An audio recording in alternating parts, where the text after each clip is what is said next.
Guys everyone, कैसे हैं आप लोग। आप देख रहे हैं my YouTube channel the Mughals haven.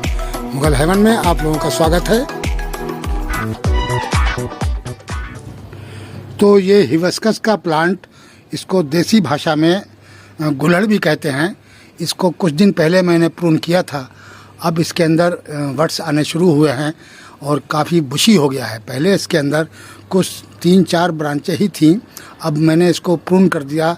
इसको प्रून करे लगभग 2 महीने हो गए हैं। तो 2 महीने में ये इतना ज़्यादा बुशी हो गया है और इसके अंदर वर्ड्स वगैरह भी आने लगे हैं। तो अभी छोटे छोटे हैं, नज़र नहीं आ रहे हैं, लेकिन हाँ अभी हमने देखा है कि इसके अंदर वर्ड्स जो हैं वो आ रहे हैं। ये देखिए, इस तरीके के छोटे छोटे वर्ड्स इसमें आ रहे हैं। ये देखिए। तो अब इसके अंदर हम कुछ ऐसा फर्टिलाइज़र देंगे कि जिससे इसके अंदर खूब फ्लावरिंग हो, क्योंकि इसका इस टाइम पे फ्लावरिंग का टाइम है।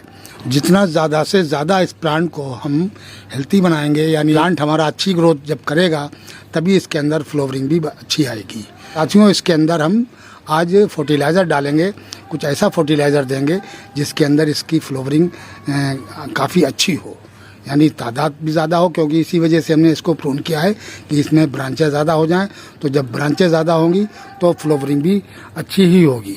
तो इस वजह से मैंने इसको प्रून किया था। आज ये अच्छा फुटाव पर है और बेशुमार इसके अंदर ब्रांचें निकली हैं और इसके अंदर वर्ड्स आने लगे हैं। बहुत ही अच्छा प्लांट है और इसके अंदर बेशुमार वैरायटियाँ आती हैं और बेशुमार कलर आते हैं इसके फूलों में। तो जैसे कि आपका ये देसी प्लांट है हमारे पास, हम अगर डोर वैरायटी का प्लांट लाते हैं तो वो हमारे यहाँ सही ग्रोथ नहीं करता है। हम 5 मंजिल की टेरेस के ऊपर हमारा गार्डन है, उसकी वजह से हमारे गार्डन में वो डोर वैरायटी के प्लांट होते हैं। वो होते तो बहुत खूबसूरत हैं वो, लेकिन वो इस टेरेस पे ज़्यादा दिन रुकते नहीं हैं। एक तो आजकल तो खैर बिल्कुल नहीं चलेंगे क्योंकि धूप बहुत तेज़ है और वो इतनी तेज़ धूप में तो बिल्कुल नहीं बर्दाश्त करता है वो प्लांट। तो देसी वाले प्लांट जो हैं वो आप कितनी ही चिलचिलाती धूप में रख दें इसको, इस प्लांट का कुछ भी नहीं होता है और जितनी अच्छी धूप पड़ेगी उतना ही अच्छी इसके अंदर फ्लावरिंग होती है। तो इसमें ये खासियत है। और डोर वैरायटी के अंदर तो ये है कि वो उसके फूल तो काफ़ी बड़े होते हैं, काफ़ी खूबसूरत फूल होते हैं, काफ़ी बड़े बड़े साइज़ के फूल होते हैं।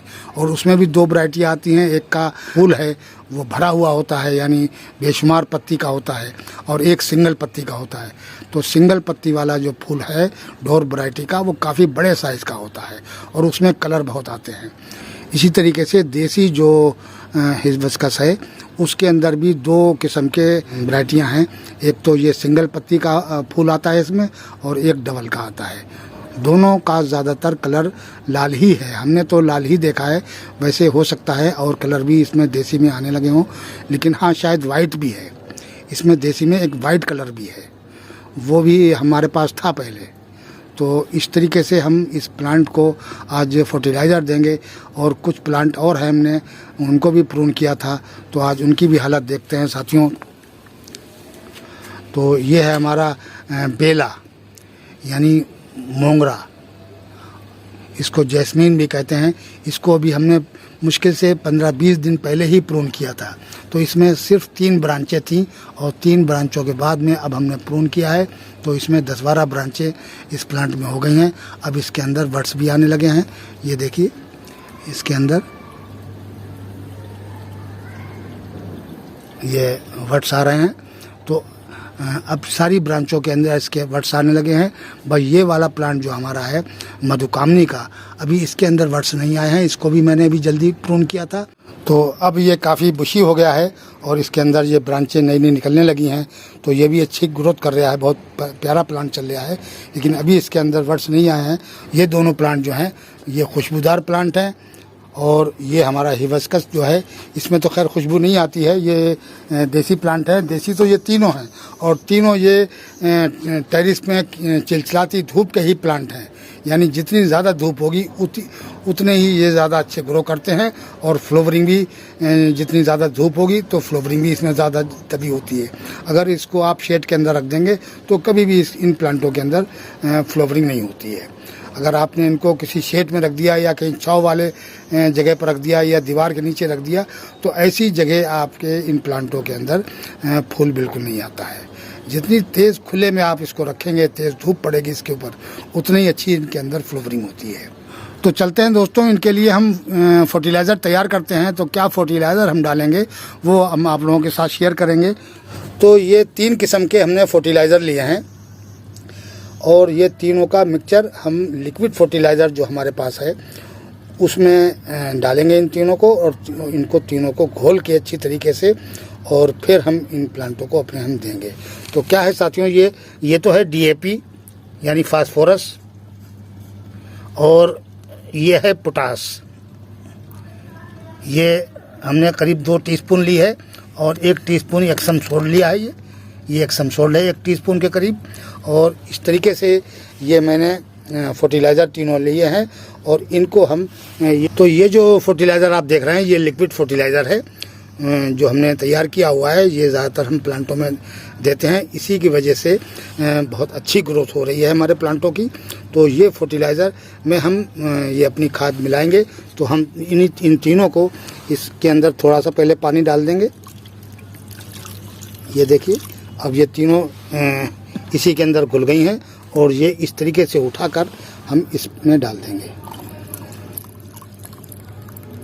तो हमने अपना फर्टिलाइज़र जो रासायनिक खादें थी यानी पोटास और DAP और एक्सम सोल्ट, वो इस लिक्विड फर्टिलाइज़र में डालकर अब इसको हम थोड़ी देर के लिए छोड़ेंगे ताकि ये हमारा फर्टिलाइज़र अच्छी तरीके से पानी में घुल जाए। ये कम से कम आधा घंटा इसको इसके अंदर रखा रहेगा। आधे घंटे में ये तीनों खादें अच्छी तरीके से घुल जाएंगी। DAP में थोड़ा सा टाइम लगेगा, वैसे पोटास जो है और एक्सम सोल्ट ये तो डालते ही फ़ौरन ही घुल जाती है, ये घुलनशील होती है इसलिए जल्दी घुल जाती है। DAP में थोड़ा टाइम लगता है, उसके लिए हमें इसे लगभग आधे घंटे के लिए इस तरीके से छोड़ना पड़ेगा। से ये हमने अपना फर्टिलाइज़र घुलने के लिए रख दिया है। ये आधा घंटा करीब घुलता रहेगा, और जब तक हम बात करते हैं कि ये जो हम फर्टिलाइज़र दे रहे हैं इसको, इसकी वजह यह है कि इसके अंदर फ्लावरिंग भी ज़्यादा होगी और ग्रोथ भी बहुत तेज़ी से होगी।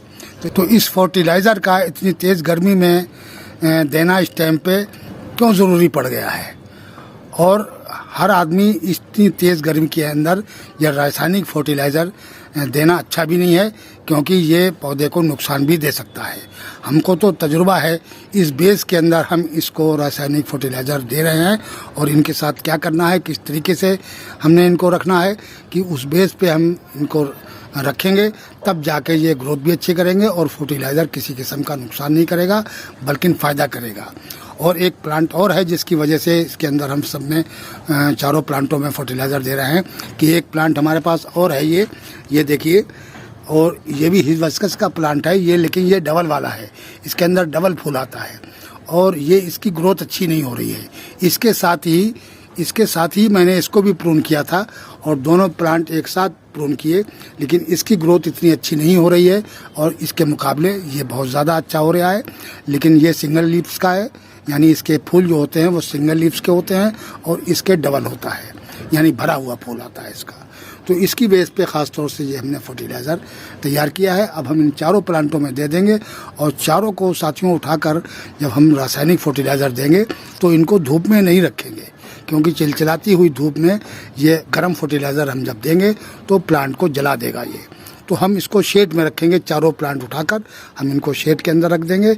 वहाँ हमारी जो खाद की गर्मी है लगेगी, ऊपर की गर्मी इन पे नहीं पड़ेगी, जिसकी वजह से हमारे प्लांट जो हैं वो अच्छी ग्रोथ करते रहेंगे। तो साथियों, आधा घंटा करीब हो गया है, ये फर्टिलाइज़र हमारा तैयार हो गया है, घुल चुका है। अब हम इसको अपने प्लांटों को अंदर हम दे सकते हैं, इसीलिए हम लिक्विड बना के दे रहे हैं, सूखा फर्टिलाइज़र नहीं दे रहे हैं। अगर सूखा दे देंगे तो नुकसान दे सकता है। तो थोड़ा थोड़ा सारे प्लांटों के अंदर आप इस तरीके से चारों में डाल दीजिए।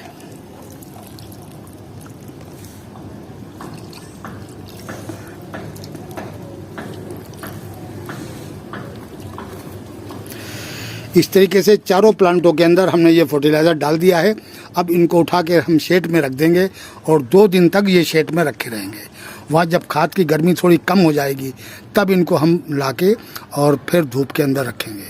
तो साथियों, आज के वीडियो में इतना ही। मिलते हैं अगले वीडियो में नए टॉपिक और नए कंटेंट के साथ। अगर हमारा वीडियो अच्छा लगे तो लाइक कीजिए, शेयर कीजिए और सब्सक्राइब कीजिए। शुक्रिया, धन्यवाद।